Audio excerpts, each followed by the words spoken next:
के लिए यहाँ भारी संख्या में इकट्ठा हुए हैं, तो उसके लिए मैं आप सभी लोगों का हार्दिक दिल से आभार प्रकट करती हूँ। जिनको कामयाब बनाने के लिए भारतीय राष्ट्रीय लोकदल के वरिष्ठ राष्ट्रीय महासचिव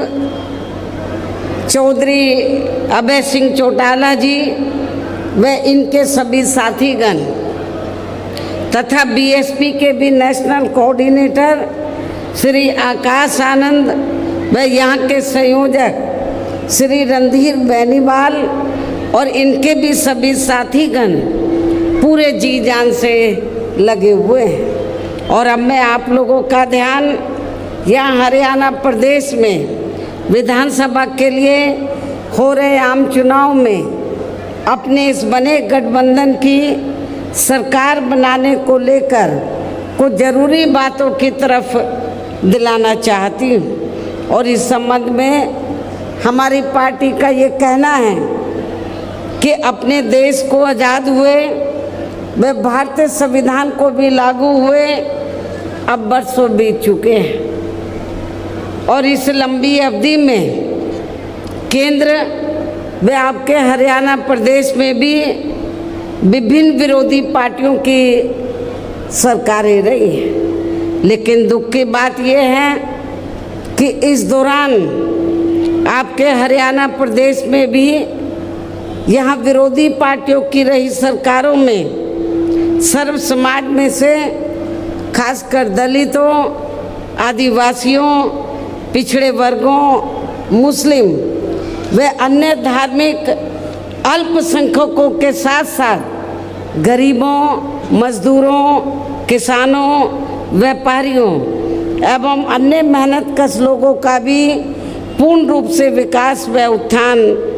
आदि नहीं हो सका है। जिनकी सरकारों की गलत नीतियों एवं गलत कार्य प्रणाली आदि को अभी ने और ज़्यादा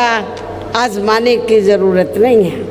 और इस मामले में ख़ास तौर से मैं दलितों, आदिवासियों व अन्य पिछड़े वर्गों के लोगों को ये बताना चाहूँगी कि इन वर्गों को परम पूज्य बाबा साहब डॉक्टर भीमराव अंबेडकर के कड़े संघर्ष एवं अथक प्रयासों से भारतीय संविधान में मिले कानूनी अधिकारों में से विशेषकर सरकारी नौकरियों में जो इन्हें आरक्षण की सुविधा मिली है, तो उसे यहाँ पहले कांग्रेस की और अब बीजेपी की तथा अन्य और पार्टियों की भी रही सरकारों की या चल रही सरकारों की जातिवादी सोच व मानसिकता के चलते इन्हें ये आरक्षण का पूरा लाभ नहीं दे पा रहे हैं। और अब तो इनके इस आरक्षण को ये पार्टियां, ये सभी पार्टियां, कांग्रेस, बीजेपी व अन्य जो जातिवादी पार्टियां हैं, ये सभी पार्टियां तो अब तो इनके इस आरक्षण को मान्य कोर्ट की आड़ में इसे प्रभावहीन बनाने में वे ख़त्म करने की भी पूरी कोशिश में लगी हुई है। और इसका खास उदाहरण दिनांक 1 अगस्त 2024 को माननीय सुप्रीम कोर्ट का दिया गया निर्णय है, जिसमें कोर्ट ने एससी व एसटी के आरक्षण में, मैं इधर एससी एसटी क्यों बोल रही हूँ, शेड्यूल कास्ट और शेड्यूल ट्राइब्स, क्योंकि संविधान में जो दलित वर्ग के लोग हैं, तो संविधान में दलितों के लिए तो हरिजन लफ्ज़ का इस्तेमाल नहीं किया गया है, बल्कि अनुसूचित जाति व जनजाति लफ्ज़ का इस्तेमाल किया गया है। मैं चाहूँगी इन लोगों के जो पूर्व स्टेट अध्यक्ष हैं, तो मेरे ख्याल वो भारतीय संविधान को ज़रूर स्टडी करें, पढ़ें और ये देखें कि अनुसूचित दलितों के लिए क्या लफ्ज इस्तेमाल किया गया है, तो मुझे क्या लगता है ये बाबा साहब के बारे में इनको जानकारी है, लेकिन ये भी जानकारी लेनी चाहिए कि SC ST के लिए क्या लफ्ज इस्तेमाल किया गया है। क्योंकि मुझे याद है सन 1977 में जब मैं वकालत की पढ़ाई कर रही थी, LLB फर्स्ट ईयर की स्टूडेंट थी, दिल्ली यूनिवर्सिटी से पढ़ रही थी। 1977 में जनता पार्टी की सरकार बनी और इन्होंने वोट क्या कह के लिया था कि हम स्वर्गीय श्री बाबू जगजीवन राम जी को देश का प्रधानमंत्री बनाएंगे, जिसको कांग्रेस ने नहीं बनाया। कांग्रेस ने भी नहीं बनाया जिनको, और जनता पार्टी ने भी नहीं बनाया 77 में। तो दलित वर्ग के लोग, अनुसूचित जाति जनजाति वर्ग के लोग पूरे देश में बहुत नाराज थे, खफा थे। तो उस समय उन्होंने दिल्ली में एक 3 दिन का जाति तोड़ो सम्मेलन रखा और उसमें ऑल इंडिया की तरफ से, तो यूथ की तरफ से, नौजवानों की तरफ से मुझे उन्होंने इनवाइट किया बोलने के लिए। और जब मैं उस सम्मेलन में बोलने के लिए गई तो वहाँ पर जितने भी जनता पार्टी के नेता थे तो वो बार बार हरिजन हरिजन इस्तेमाल कर रहे थे। तो मैंने उनको कहा कि एक तरफ तो आप जाति तोड़ने की बात कर रहे हैं और दूसरी तरफ आप हरिजन कह रहे हैं। यदि हम इसको पॉजिटिव सेंस में लें तो हम तो हरि का मतलब ईश्वर, हम तो ईश्वर की औलाद होगी, तो बाकी लोग क्या शैतान की औलाद है? ये मैंने 1977 में जब मुझे उन्होंने ऑल इंडिया की तरफ से इनवाइट किया तो ये मैंने वहाँ पर बोला था। तो उधर ही जो जनता पार्टी के जो नेतागण लोग थे उन्होंने माफ़ी मांगी और कहा कि, मैंने बोला कि आपको सरकार संविधान से चलती है और संविधान के हिसाब से आप लोगों को जो वीकर सेक्शन के लोग हैं तो उनको अनुसूचित जाति जनजाति और अन्य पिछड़ा वर्ग बोलना चाहिए, तो ये ज़्यादा बेहतर होगा। उनको रियलाइज़ करना पड़ा और ये कहना पड़ा कि बहन जी जो बोल रही है वो सही बोल रही है। तो मैं आपको ये बताना चाह रही थी, माननीय सुप्रीम कोर्ट ने भी 1 अगस्त 2024 को, इसी वर्ष, माननीय सुप्रीम कोर्ट का दिया गया निर्णय है रिजर्वेशन को लेकर, जिसमें माननीय सुप्रीम कोर्ट ने, तो उन्होंने हरिजन नहीं बोला, ये जजमेंट आप उठा के देख लो, तो उन्होंने SC व ST के आरक्षण में वर्गीकरण व क्रीमी लेयर आदि को लागू करने की बात कही, जो नहीं होना चाहिए था। SC ST को जो रिजर्वेशन मिला है परम पूज्य बाबा साहब डॉक्टर अंबेडकर के अथक प्रयासों से, उस रिजर्वेशन में अभी तक उसमें कोई अलग से रिजर्वेशन नहीं था जो बाबा साहब ने व्यवस्था की थी।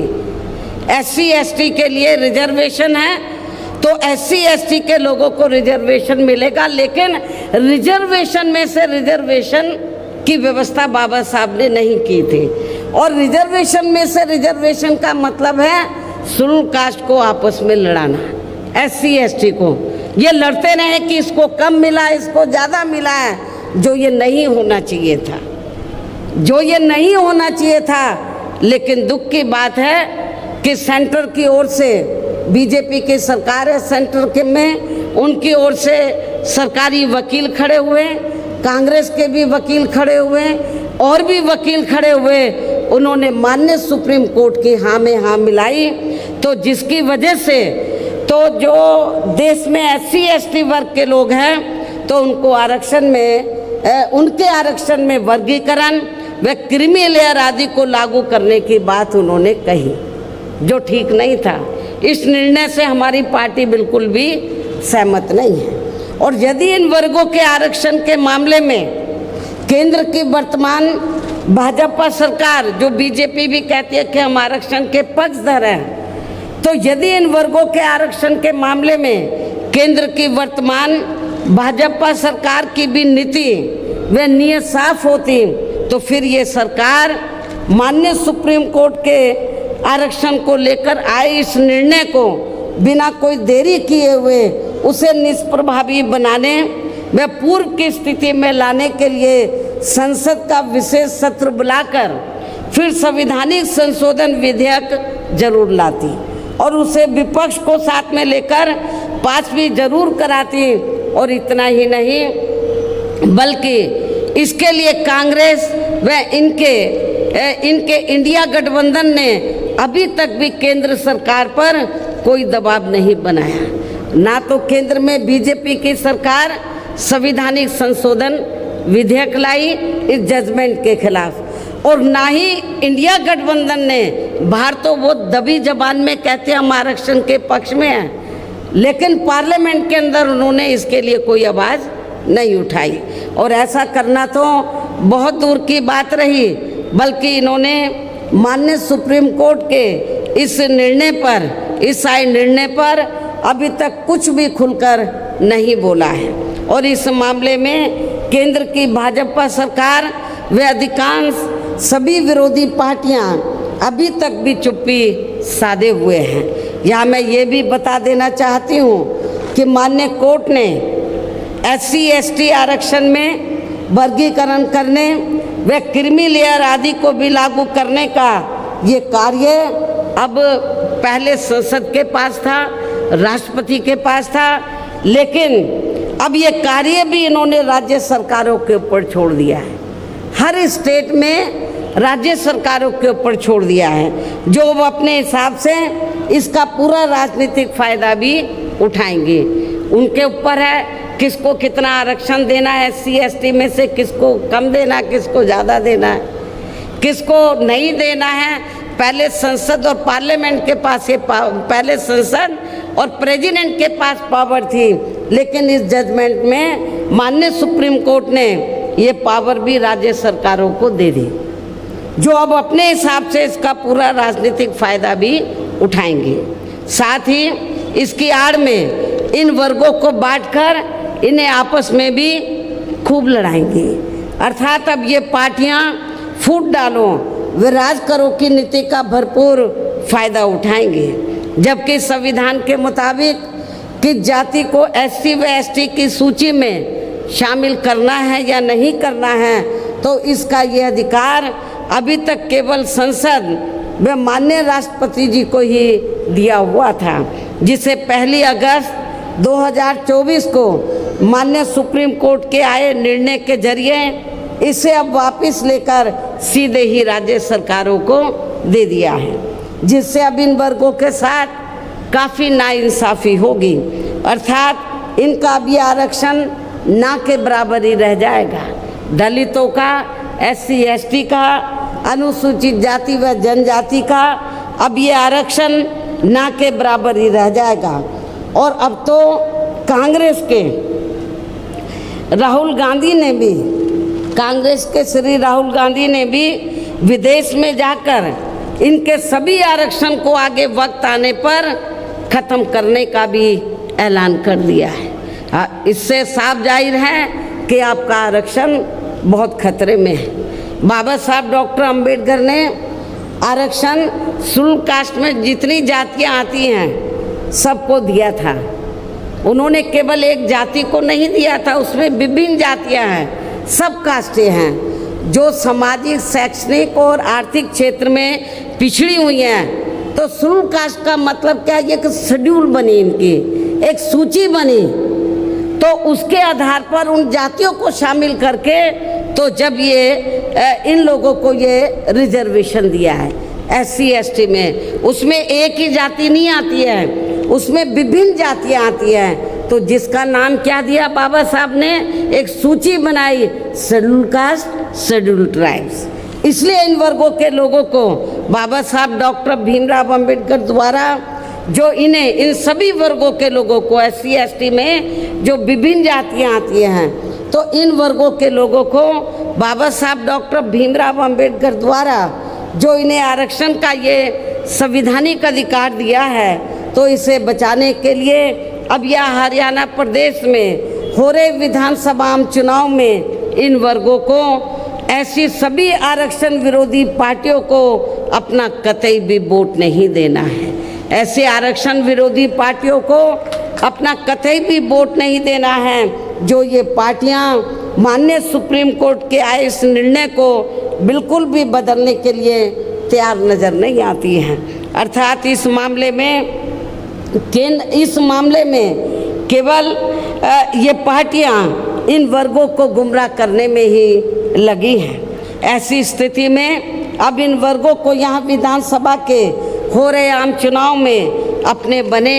इस गठबंधन की ही सरकार बनाकर इसे लागू होने से तब तक लटकाकर व रोक कर रखना है जब तक केंद्र व विपक्ष द्वारा इस निर्णय को संवैधानिक संशोधन के जरिए खत्म करके इसे पुरानी स्थिति में बहाल नहीं कर दिया जाता है। इसलिए ऐसी स्थिति में अब आप लोगों को एक तरफा अपना वोट केवल बीएसपी व इनेलो के बने अपने इस गठबंधन को ही देना है, ताकि सत्ता में आकर यह आपके स्टेट में माननीय सुप्रीम कोर्ट के आए इस निर्णय पर कुछ हद तक अंकुश लगाया जा सके। इतना ही नहीं बल्कि केंद्र व राज्यों में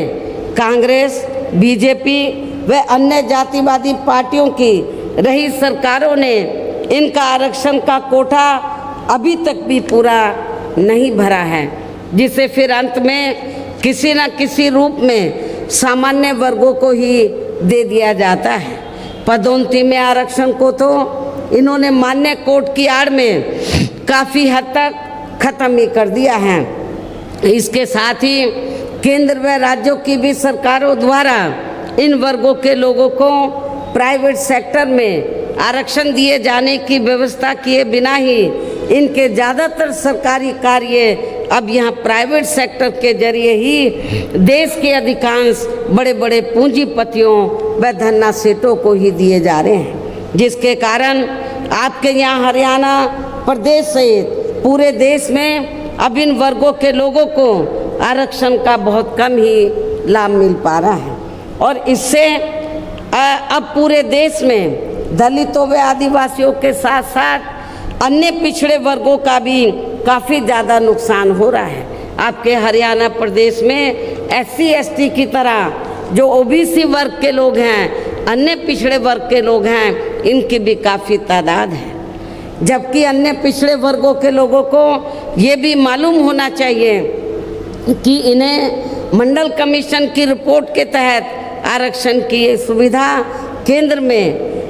कांग्रेस पार्टी की रही सरकार में, बल्कि बीएसपी के केंद्र की सरकार में नहीं, बल्कि बीएसपी के कड़े संघर्ष एवं अथक प्रयासों से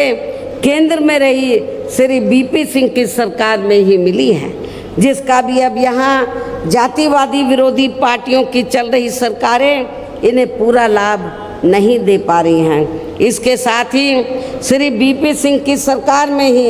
इन वर्गों के मसीहा परम पूज्य बाबा साहब डॉक्टर भीमराव अंबेडकर को भी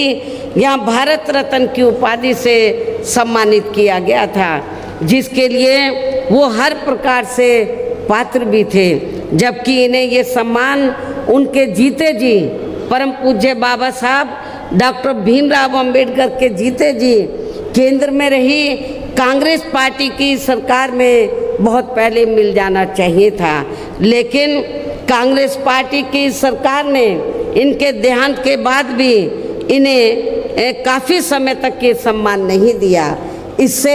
इन वर्गों के प्रति इस कांग्रेस पार्टी की हीन व जातिवादी मानसिकता साफ झलकती है। इतना ही नहीं बल्कि इनके कारवां को आगे बढ़ाने वाले वे हर मामले में समर्पित रहे व्यक्तित्व मान्यवर श्री कांशीराम जी के देहांत होने पर केंद्र में रही इसी कांग्रेस पार्टी की सरकार ने इनके सम्मान में एक दिन का भी राष्ट्रीय शोक घोषित नहीं किया था। इसके साथ ही इन वर्गों के लोगों को जुल्म जाति से निजात दिलाने के लिए जो भी यहाँ नियम व कानून आदि बने हैं तो उन पर भी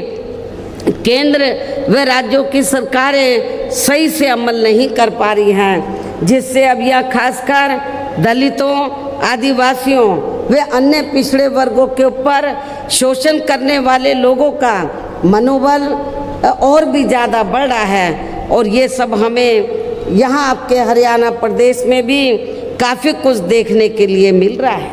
इसी प्रकार हमें पूरे देश में मुस्लिम व अन्य धार्मिक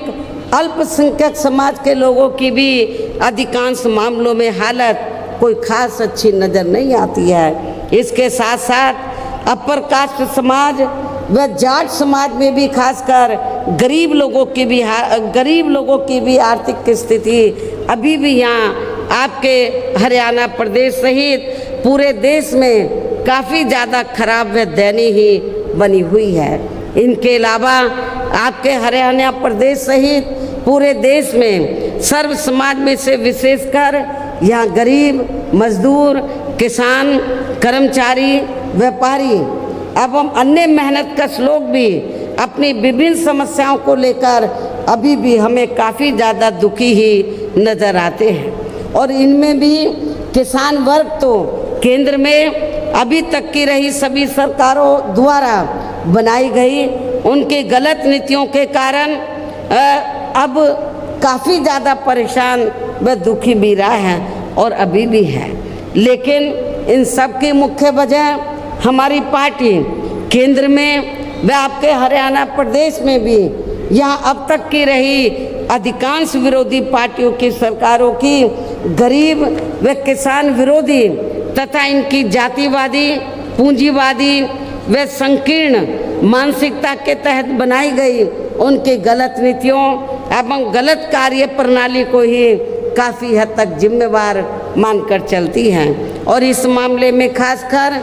इनकी गलत आर्थिक नीतियों की वजह से ही आए दिन यहाँ पूरे देश में गरीबी, बेरोजगारी व महंगाई आदि भी काफ़ी ज़्यादा बढ़ रही है, जिससे आम जनता काफ़ी ज़्यादा परेशान व दुखी भी है। इसके साथ साथ अभी भी अपने देश में भ्रष्टाचार हर स्तर पर काफ़ी ज़्यादा व्याप्त है, जिससे आपका खुद का अपना हरियाणा प्रदेश भी स्टेट भी अछूता नहीं रहा है। और इन सब का मुख्य कारण हमारी पार्टी आज़ादी के बाद से लेकर अभी तक केंद्र व देश के अधिकांश राज्यों में तथा आपके खुद के अपने हरियाणा प्रदेश में भी ज़्यादातर सत्ता यहाँ खासकर पूंजीवादी पार्टियों, जातिवादी व पूंजीवादी पार्टियों के हाथों में ही आने को मानकर चलती है, जिसके कारण ही अब पूरे देश में व आपके खुद के अपने प्रदेश में भी अभी भी हमें यहाँ सर्व समाज के लोग अधिकांश मामलों में काफ़ी ज़्यादा दुखी व परेशान ही नज़र आते हैं। जबकि पूरे देश में बीएसपी ही अकेली एक ऐसी पार्टी है जो विरोधी पार्टियों की तरह देश के बड़े बड़े पूंजीपतियों व धन्ना सेठों की आर्थिक मदद से नहीं बल्कि अपनी पार्टी के ही आम कार्यकर्ताओं की आर्थिक मदद से चुनाव लड़कर यहाँ केंद्र व राज्यों की भी सत्ता में आना चाहती है, ताकि हमारी पार्टी सत्ता में आने के बाद फिर बिना किसी दबाव के व आज़ाद होकर सर्व समाज के लोगों की सभी समस्याओं का समाधान करके उन्हें हर मामले में व हर स्तर पर खुशहाल बना सके। और इसी आधार पर चलकर ही आबादी के हिसाब से देश के सबसे बड़े प्रदेश अर्थात आपके पड़ोसी प्रदेश उत्तर प्रदेश में 4 बार हमारी पार्टी ने अपने नेतृत्व में वहाँ सरकार भी बनाई है। और हमने अपनी सभी चारों रही सरकारों में अपनी पार्टी की विचारधारा एवं सिद्धांतों के तहत चलकर वैसे तो वहाँ सर्व समाज के हितों का पूरा ध्यान रखा है, लेकिन सभी मामलों में प्राथमिकता पहले हमने वहाँ सर्व समाज में से विशेषकर उन SC ST वर्गों, पिछड़े वर्गों, मुस्लिम व अन्य धार्मिक अल्पसंख्यक समाज को तथा गरीब एवं असहाय लोगों को ही दिया है। जिनकी वह हर मामले में वह हर स्तर पर सभी विरोधी पार्टियों की रही सरकारों में उनकी हीन, जातिवादी, संकीर्ण व पूंजीवादी सोच होने के कारण काफ़ी ज़्यादा उपेक्षा की गई है। इसके साथ साथ हमने उत्तर प्रदेश में गरीब एवं बेरोजगार लोगों को दूसरी पार्टियों की रही सरकारों की तरह मामूली सा बेरोजगारी भत्ता न देकर उन्हें बड़ी तादाद में सरकारी एवं गैर सरकारी क्षेत्रों में स्थायी रोजगार भी उपलब्ध कराए हैं। इसके साथ ही गरीब भूमिहीन लोगों को खेती करने के लिए हमने उन्हें फ्री सरकारी ज़मीन भी दी है तथा गरीब आवासहीनों को भी तो 2-2 कमरों के फ्री सरकारी पक्के मकान भी दिए हैं, जिससे वहाँ लाखों गरीब लोगों को काफ़ी फ़ायदा पहुँचा है। शहरों व देहातों को भी विकसित किया गया है। देहातों को डॉक्टर अंबेडकर ग्राम विकास योजना के तहत, शहरों को मान्यवर श्री कांशीराम जी शहरी समग्र विकास योजना के तहत इनको डेवलप किया गया। इसलिए क्योंकि शहरों में और देहातों में घुसते ही मालूम पड़ जाएगा कि ये दलितों की बस्ती है, ये कमज़ोर वर्गों की बस्ती है, जिनको जातिवादी मानसिकता के तहत आज़ादी के बाद से लेकर लगातार जिन भी पार्टियों की सरकारें बनी उन्होंने उनको विकसित नहीं किया। लेकिन जब बीएसपी की सरकार बनी तो हमने बाबा साहब के नाम से योजना बनाकर उन बस्तियों को डेवलप किया और भी बस्तियों को गांव में डेवलप किया, तो जिसकी वजह से उनका रहन सहन में काफ़ी फर्क आया। इसके अलावा हमारी पार्टी की रही सरकार ने वहाँ विभिन्न क्षेत्रों में लगे लोगों के साथ साथ छात्रों, युवाओं, महिलाओं व बुजुर्गों आदि के हितों में भी अनेकों महत्वपूर्ण व ऐतिहासिक कार्य किए हैं, जिनसे उन्हें काफ़ी ज़्यादा लाभ पहुंचा है। किसानों की भी अधिकांश समस्याओं का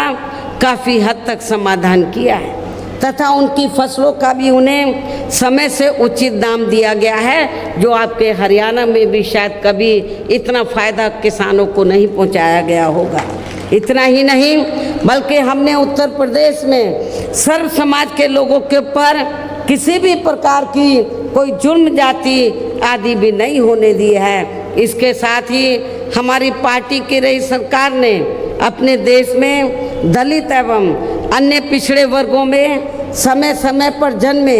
यहाँ महान संतों, गुरुओं व महापुरुषों में भी खासकर महात्मा ज्योतिराव फूले, छत्रपति शाहू जी महाराज, श्री नारायण गुरु, बाबा साहब डॉक्टर भीमराव अंबेडकर एवं मान्यवर श्री कांशीराम जी आदि को भी विभिन्न रूपों में पहली बार वहाँ पूरा आदर सम्मान दिया है, जिन्हें विरोधी पार्टियों के लोग अभी तक भी आसानी से पचा नहीं पा रहे हैं। इस प्रकार से उत्तर प्रदेश में हमारी पार्टी ने अपने सभी चारों रहे शासनकाल के दौरान वह हर मामले में व हर स्तर पर सर्व समाज के लोगों को काफ़ी बेहतरीन सरकार दी है। और यदि आप लोग भी यहाँ अपने हरियाणा प्रदेश में गरीबों, किसानों व आम जनहित के तथा विशेषकर कमज़ोर एवं उपेक्षित वर्गों के हितों में ऐसे ही कार्य करना चाहते हैं, इसके साथ ही आपके प्रदेश की जनहित से जुड़ी जो भी यहाँ स्थानीय समस्याएं हैं तो उन्हें भी आप दूर करना चाहते हैं, तो फिर आप लोगों को भी उत्तर प्रदेश की तरह ही यहाँ अपने हरियाणा प्रदेश में भी अपने इस बने गठबंधन की सर्वजन हिताय व सर्वजन सुखाय की नीतियों पर आधारित ही सरकार बनानी होगी, जिसके लिए अब आप लोगों को यहाँ अपने हरियाणा प्रदेश में विधानसभा के लिए हो रहे आम चुनाव में अपने बने इस गठबंधन का ही बेहतर रिजल्ट लाना होगा। इसके साथ ही आप लोगों को वोट पड़ने तक यहाँ की सत्ताधारी पार्टी भारतीय जनता पार्टी व अन्य सभी विरोधी पार्टियों के साम दाम दंड भेद आदि हथकंडों से भी जरूर सावधान रहना है। और इस मामले में खासकर आप लोगों को विरोधी पार्टियों के जारी किए गए उनके हवाई व प्रलोभन भरे चुनावी घोषणा पत्रों आदि के बहकावे में तो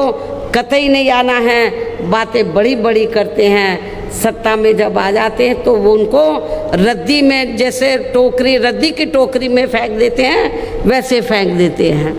तो इस मामले में खासकर आप लोगों को विरोधी पार्टियों के जारी किए गए उनके हवाई व प्रलोभन भरे चुनावी घोषणा पत्रों आदि के बहकावे में तो कतई नहीं आना है, जिन्हें ये पार्टियां सत्ता में आने के बाद अधिकांश अमल में नहीं लाती हैं, जिस पर से अब जनता का काफ़ी हद तक विश्वास भी उठ गया है। इसलिए हमारी पार्टी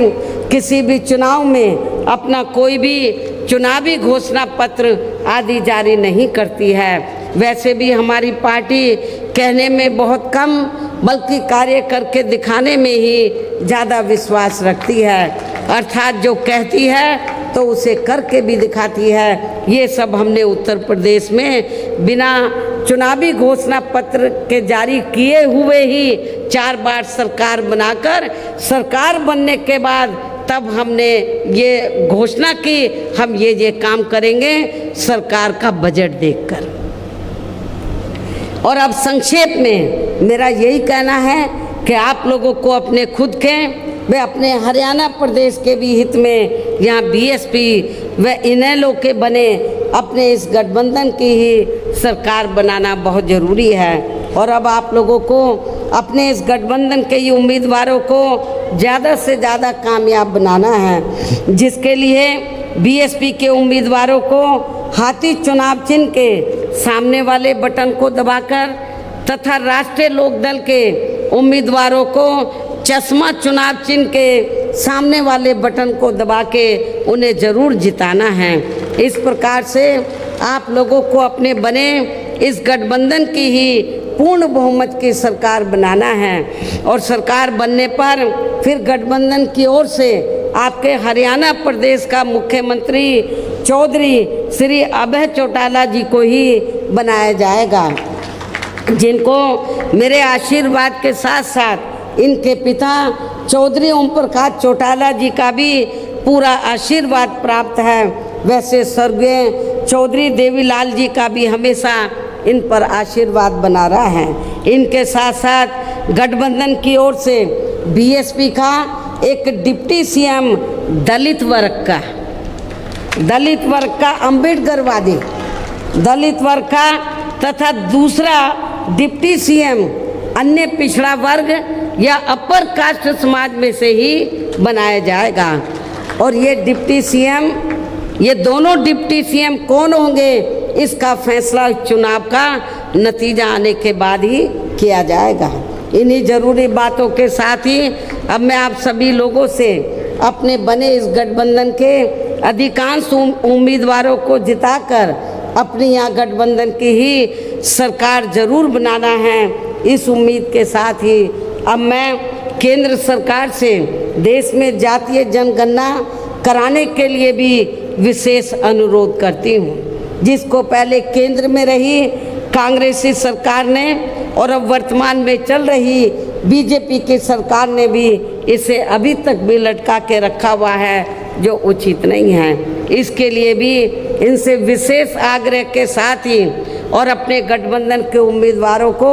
ज़्यादा से ज़्यादा जिताने की पुरजोर अपील करते हुए अब मैं अपनी बात यहीं समाप्त करती हूँ। धन्यवाद। जय भीम व जय भारत।